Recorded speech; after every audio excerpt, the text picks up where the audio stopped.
గొంతులో ఏదైనా అడ్డం పడినప్పుడు పొరపోయిందని ఎవరో తలుచుకుంటున్నారని అంటూ ఉంటారు.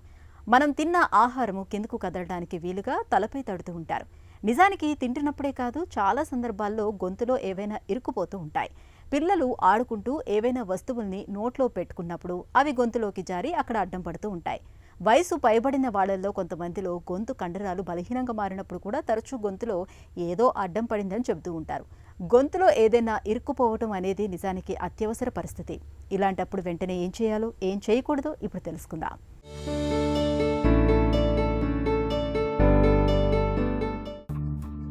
మనం ఏదైనా పదార్థాన్ని తింటున్నప్పుడు అది పొరపాటున మన శ్వాస నాళంలోకి వెళ్ళినప్పుడు దానిని బయటకు నెట్టివేయటానికి పొలమరిస్తూ దగ్గుతూ నానా తంటాలు పడతాం.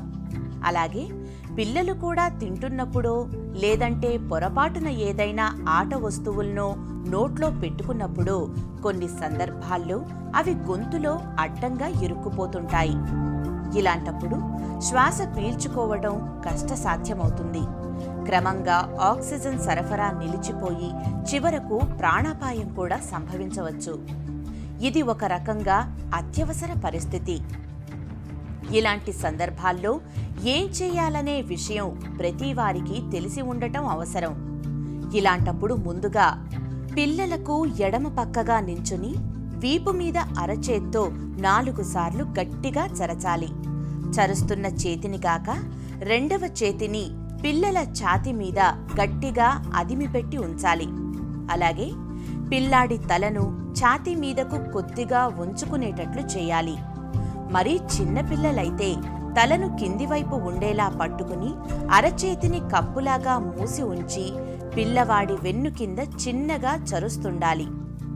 పిల్లాడి తలను కొద్దిగా పైకి లేపి ఒక చేతి బొటను వేలును మధ్యవేలుతో అతడి దవడల మధ్య పట్టుకుని గట్టిగా నొక్కి నోరు తెరుచుకునేటట్లు చేసి మీ రెండవ చేతి చూపుడు వేలును నోటిలోకంతా పోనిచ్చి గొంతులో పడిన తునకను బయటకు లాగడానికి ప్రయత్నం చేయాలి.